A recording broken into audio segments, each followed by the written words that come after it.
Hello and welcome to Atheist Talk. My name is James Zimmerman and I'm going to be your host for today's episode. Today we're going to be talking about essentially the intersection between free thinking, atheism, and the African American community. To help us with that, we have a guest tonight named Mohad Muhammad. Welcome. Thank you. You're one of the founding members of Black Freethinkers of Minnesota, and you have other credentials that I'll just read here because I don't have them memorized. You're also a member of Humanists of Minnesota, African Americans for Humanism, Black Atheists of Minnesota, and Minnesota Atheists, of course. Let's see, you put that your bicultural background and focus on community collaboration has led you to a number of volunteer opportunities and community leadership roles within local organizations like Save the Kids, Black Lives Matter Minneapolis, the Women's Prison Book Project, and the Coalition of Reason and Values. So you have a lot of stuff on your plate. Oh, and then you volunteer at the Family Place once a month with some of your friends. So it sounds like you almost didn't even have any time to come here tonight, but thank you. Oh, absolutely, thank you. Well, you called me after work, so that usually I've got plenty of time. So that works, yeah. So I know that you've been living here in Minnesota in Minneapolis since 2000. Yep. But before we talk about the main topic at hand, let's talk about you specifically. So were you raised as a non-believer, or were you raised in a religious house before 2000 when you were younger? Yeah, I was raised in a religious household. Okay. Both my mom and dad were Muslims. Until about the age of 10, my mom actually converted to Jehovah's Witness. Oh, okay. And became a witness. And my mom and dad were still together working that out until I was about 14 years old when they finally went their separate ways, had a divorce. And we're in San Diego, California, so we moved from there, went to Atlanta, and that is sort of at the time of when I've realized while I was being rebellious, that sort of led to many readings in terms of reading other books. I've read a lot of Malcolm X, which led to Marcus Garvey and W.E.B. Du Bois. And that pretty much kick-started my hunger for love of books, which along the lines of Langston Hughes eventually found out that, there is a place for people who doubt. There is a place for people who are non-believers. So you were raised with the choice of Islam or Jehovah's Witnesses, and you chose neither of the above, essentially? Neither of the above. So what was it like to come out, essentially, as an atheist to parents who were very religious, and it sounds like a very religious community that they were active in? Pretty harsh in my estimation, obviously. And it's surprising that for two separate religious contexts of Christianity and Islam with both my mom and my dad, that they both had similarities in terms of their standing on apostasy once you have someone of your blood but decides to leave the religion. Their stance on apostasy and what that meant for me being no longer being a family member was the same, which was pretty surprising to me. So, but really, wouldn't you have been an apostate in one of their eyes, regardless of which religion you chose? So you would think, but they were no longer together. So it was I either had the choice of staying with dad and being a Muslim, or I had the choice of going with mom and being a witness eventually in Atlanta. So. Like, well, I'll go with mom while I do all the readings I can, and eventually said, I don't believe in any of this. I don't want to read any of these religious textbooks. And to tell you the truth, I am a non-believer. Let God smite me if he wants to right now. So, do you have any relationship with your parents or any other family members now? I kind of do with my mom, not with my dad. Okay. Yep. So, why don't you tell us how you came to be here in Minnesota after leaving sunny San Diego and sunny Atlanta? Yeah, well, warm, at least I should say. Warm Atlanta and Siberian winter Minnesota. I had an aunt and a brother that actually lived here, which I came to here, and they were very supportive and understood. And in their eyes, I think it wasn't more so, and they still believed, they were still religious, they were still Muslims, but in their eyes, it was the 17-year-old who was kind of lost and really didn't know, and maybe he went to the wrong schools where some of the kids, he's in a phase, but he will get over it. I remember some of the conversations I would have with my aunt. Her way of sort of hoping that I would come back was that I hope something happens to you. You know. Oh, really? To where you feel like you need to rest on a higher power? Exactly. Okay. Exactly. That something so terrible would happen to you, not so much so that you suffer for it for the rest of your life, but in order to bring you back to God, to Allah. Yeah. So she was maybe looking for something that would maybe put you at the edge of life, to where you'd be thinking, I need to be thinking about the afterlife. Exactly. Well, in a lot of ways, I think it's also got, it goes back to the significance of what theism means, or religion means, in the Black community, in the diaspora, of that no cross nor crown, that you can't get salvation, you can't be saved, you can't be a better person for the rest of your life once you die, unless you really suffer on this one here. So yeah. It's a happy thought, yeah. Very happy thought. So I mentioned early on that you've been here since, you've been here in Minnesota since 2000. Did you immediately start looking for free-thinking groups to associate with or to become active in? I did. Well, I was first of all so much concerned with just acclimating to the winters for a while, because I was 17 years old, and that took a while. And you know, dealing with the end of high school and college at the University of Minnesota as well. And I think about around 26, I really went out searching to try and see the more I could learn about it. And again, I went out and read many books. I've read quite a lot about Dr. Anthony Penn, who at the time was teaching here at McAllister, and now at Rice University. What do you know? Lo and behold, there's an organization called the UU and the Minnesota Atheists. Right, yeah. And 2011 was my first meetup that I went to, when Ayanna Watson from Black Atheists of America was here to give a talk, a meetup. Oh, okay, talk she was the guest speaker that month, just by coincidence? Yeah. Okay. So that was my first one that I went to, and it led from there. So what were your thoughts when you first joined a meetup, or participated in a Minnesota Atheists event?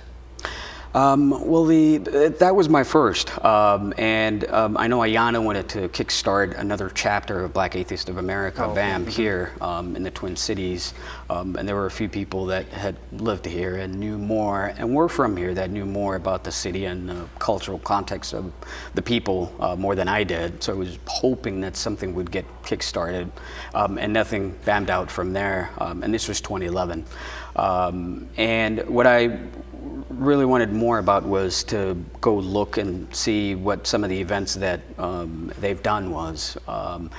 But it was pretty interesting, because some of the events that I've been to were a sea of old white men, obviously. So that was interesting in its own way, and not seeing any people that come from your background. Not only that, people that don't look like you.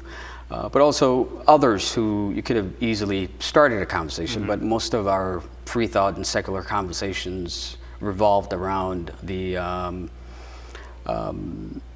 science, and not saying that they didn't have any substance to them, but none of it were related to social context. Oh, okay. So more scientific or religious based instead of social. Yeah. So you sort of answered the question, but I'll just explicitly ask it here. So what made you decide to start up a group for Black atheists to meet and to get to know each other?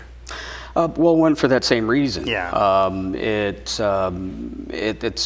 And I know Debbie Goddard, the director of African Americans for Humanism, talked about this, where when she first, years ago, it started, had faced similar obstacles in terms of not seeing, people that look like you, but people that also have the same background and maybe have the same interest of joining these organizations. And one of the reasons, again, that we've started is because there's a different side of marginalization that happens in society as well, outside of non-belief. Yeah, atheists may be the most hated group in America, But when I step out of a Minnesota Atheist meeting, I am outside in Minneapolis or in St. Paul, and I'm in reality all of a sudden. I'm in America, and I'm a black man. So that means more to me than being just an atheist. Sure, yeah, I care about secular initiatives, and I care about critical thinking, and I care about reason through community building. But there are also other realities that affect me daily more than people who don't necessarily agree with me because I'm an atheist. Yeah. When people first meet you, they're more likely to find out first that you're a black American than that you're an atheist American, you're saying? Right, exactly. Is that a safe bet? It is. So you touched on it just now, but are there any, I guess, specifics you can give us where there's maybe a challenge that white atheists are not aware of or maybe don't need to concern themselves with? Sure. Yeah, I mean, some of the organizations we particularly are volunteering with and are giving a hand to now, neighborhoods Organizing for Change is one. The local Black Lives Matter Minneapolis is one. So there are many organizations that we are attaching ourselves to and giving a hand to because as humanists, as atheists, we care about the quality of life for people, obviously, through critical thinking, through science. But what that means in terms of quality of life for people are, I think, some things that are absent in the minds of local free thought organizations. I mean, to give you an example, right here in Minnesota, USA Analysis arrest data put out in 2011, between 2011 and 2012, there were 34,147 arrests made of black men and black women in the city of Minneapolis. Oh, wow. 34,147. And the city of Minneapolis only has 71,098 black people. So that computes to or equates to 480 black people arrests per 1,000 residents of black folks. Wow, almost half, yeah. Almost. The city of St. Paul had 17,674 arrests in 2011, between 2011 and 2012. And the city of St. Paul only has 44,728 residents. And that also computes to 395 arrests per 1,000 black residents. Okay, so still, right. Yeah. So those are realities. You know, we hear about racial profiling in the city of Gaylord, Minnesota, which just March of this year had settled racial profiling suit where the local police department there was disproportionately targeting Hispanic, Latino, and Latina residents for ticketing, had settled a racial profiling suit. Oh, okay. And it's a city of nearly 3,000 people. So those are realities that we always are dealing with, Yeah. and those are things that we are bringing to the forefront of what we would like to do in the city, in the communities, while also letting people know that you don't have to be a pastor, you don't have to be a morally chosen person by God, or you don't have to be to do good, good, right, yeah. without God. So let's say the members of Black Freethinkers of Minnesota get together and join up for a good cause with the Black Lives Matter Minneapolis movement. Do you find that, well, let me leave it more open-ended. What's the response with a largely religious group suddenly having some openly atheist members hanging out with them? Not really much. Okay. I am personal friends with some of the people that are involved, Oh, okay. and I've known a couple of them for years as well, and they're in the leadership there, and they have known that I've been an atheist all this time. So it's been widely open. Oh, okay. And they understand also. I think that difference of that our critical thinking and our atheism really doesn't have much to do with in terms of the disparities and the inequalities that we face. Because like you've said earlier, when we step out to the reality that is lived experiences in America, you're seen as a black person more, whether you're seen as a Baptist or as an atheist. Yeah. Yeah, so it sounds like a pretty good camaraderie there, or as good as you can hope for. Yeah, that sounds good. So, what events, or what's the word I'm looking for? Yeah, what events have your groups held together here in Minneapolis? We've done quite a few. We've done some collaboratively with the secular free thought organizations like the Minnesota Atheists, where we have gone out, social events like bowling or pool. But we also participate monthly now as a group with the Minnesota Atheists, the monthly homeless shelter cooking that you've mentioned, where we go down to St. Paul and cook for the families in a homeless shelter. We've also done collaborative work with the Humanists of Minnesota. We've held one last month where we've discussed Ta-Nehisi Coates' new book from the Atlantic called Between the World and Me. So we did a collaborative work with that. We have also worked with other organizations outside of free thought. Like I said, we've worked with Save the Kids in terms of teaching community members and folks in leadership positions about school to prison pipeline programs that exist, where one of the judges in Philadelphia today was actually sent to prison for 30 years for taking kickbacks under the table for sending kids and adults to private prisons. And that's what Save the Kids does. We've volunteered and donated books to the Women Prison Book Project as well. So we've worked with multiple organizations within free thought organizations and outside. While we wear our Black nonbeliever T-shirts, obviously. Yeah. How many members are in the group? We have many folks who overlap from the Minnesota Atheists and from the Humanists. Oh, sure, definitely some overlap. We have 168 people so far. Okay, well, that's a decent number. Yeah. So, if someone wants to specifically get involved with a Black Freethinkers of Minnesota event, how would they go about knowing when it is or finding out more about it? Well, nowadays the most popular software system I think that we all use here locally is Meetup, where you're able to post some of the events that you have. Members can chat on there if they wanted to. So we are on meetup.com. Black Freethinkers of Minnesota. We're also on Facebook. We have a protected private group and a public one where we also post some of the events that we hold.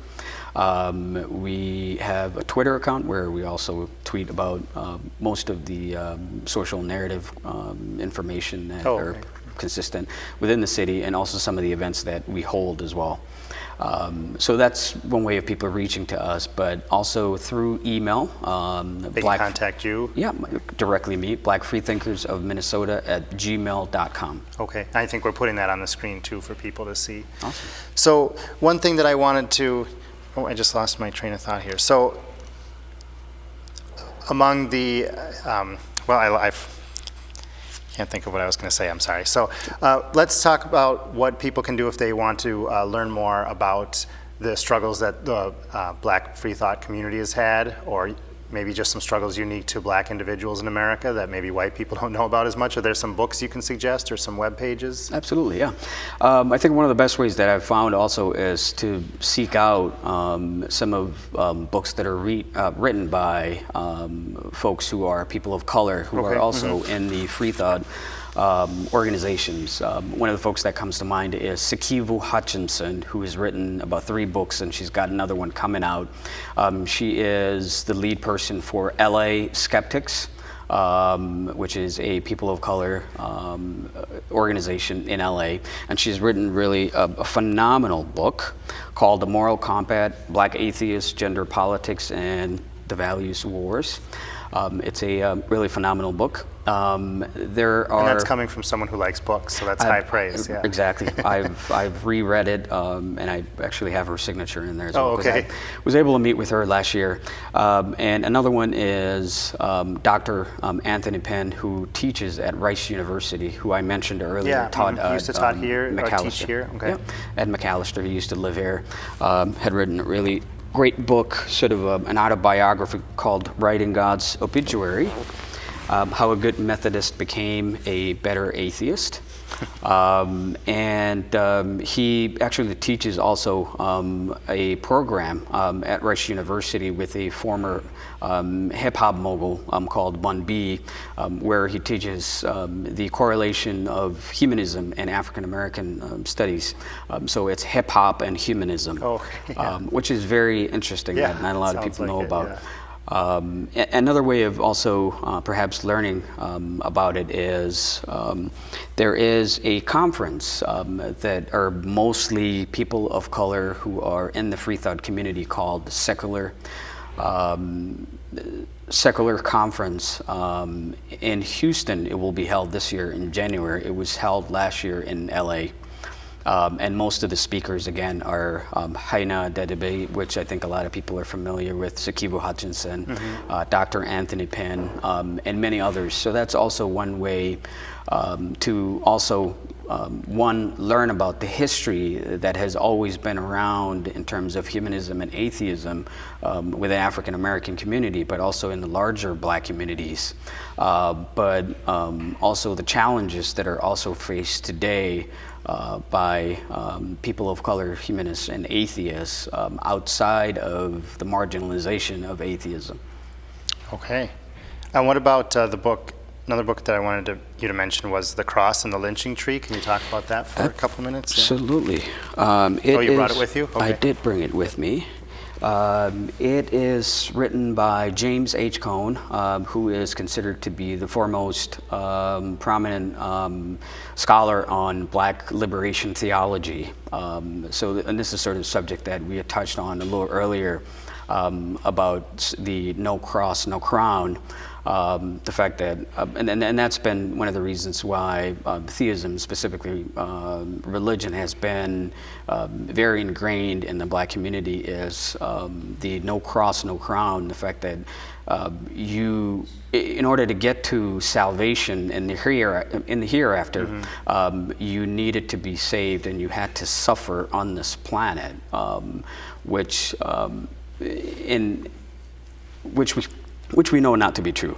But the book is really phenomenal in terms of understanding, I think, the gravity of what slavery and post-Reconstruction has done in terms of the cross, which is something that the liberation believes had saved African Americans or Black Americans here in America, but also the lynching tree, which is also the other side of correlation that relates to the cross. Okay, so he kind of follows the history, you said, like from Reconstruction to present day? It does. Okay, so talking about those books, that reminds me that one other thing I wanted to touch on in our remaining few minutes here is that you already noted that amongst Minnesota Atheists members, there seems to be a lower percentage of people of color than even in the general population. So is it because there's a high religiosity among those people, or is it just because they don't care to organize, or they don't feel well represented in some of the larger free-thinking groups? It's both. Okay. That was an easy answer. Yeah, no, elaborate, please. Definitely. It's definitely both. One, like you said, I mean, the studies came out where Black Americans are the most religious groups in America, which is true in a lot of ways, and that sort of, as small population Black Americans are here in Minnesota, the number will even be smaller when you talk about folks who are also part of or want to come out.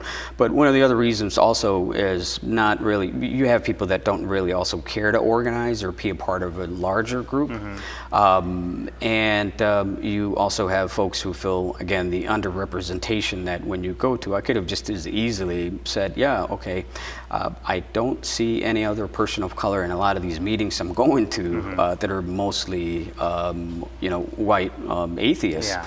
Then I really have no reason, because we don't really culturally and even understandingly, or even our understanding, I think, of theism and even science sort of differentiates. And the other part of it, I think, is the alternative because a lot of ways people who are free thinkers boast about their knowledge and the fact that they are people who read and study a lot. about sciences and the universe. But I think the one mistake that people really make is learning about the cultural differences that exist even in the communities where you're trying to aspire, you're trying to bring into the fold of free thought umbrella. And that's a hard time, I think, that a lot of people don't understand, is when people you're having a conversation with and they're talking about, Thomas Jefferson, yay, Thomas Jefferson, and not having the understanding of sort of the underbelly, I think, of what Thomas Jefferson, who in a lot of ways, as great a man he was for standing up to the wall of separation of church and state, he owned slaves. His family owned slaves. He owned slaves even after he retired and made money from it. And we can go all the way back to, John Locke or Thomas Hobbes, John Stuart Mill, if we wanted to. So throughout, folks that are considered to be the startup of what we consider to be liberty and freedom. Essentially, and the underbelly of, I think, the social, racial construction that also was born from that, because all men are born equal did not mean women, did not mean other people that were not in the higher status quo. Yeah. So then even more briefly, so what do you think a free thought community can do, especially if it's composed largely of white people, to be more welcoming and to achieve a greater diversity? Yeah. And this is a great point that Dr. Anthony Penn and Sakibu Hutchinson keep making, I think, is learn something about us. Read some of these books. For once, read something other than Richard Dawkins. Another old white guy, if you want one. Right. Read something other than Sam Harris, because there are other people who also don't necessarily look like them and have been writing about the same things for years, for decades. There is another great book by William R. Jones, who is a Unitarian Universalist, a humanist, called "Is God a White Racist?" And so these are the kind of books, in terms of when I say learn something about us, learn the cultures, learn the people that if you expect diversity, but you won't necessarily do the work of what it gets to, what's the alternative, then what are you offering? All right. We are totally out of time. Okay. But I thank you for this. We had a great conversation. Obviously, we could fill another half hour, but we got to end there. Yeah. So thank you, Mahad, for coming on. I really appreciate it. And thank you for watching. If you contact us, we'll send you a copy of our newsletter so you can learn more about us, because if you are interested in us, we are interested in you. Thank you very much for listening.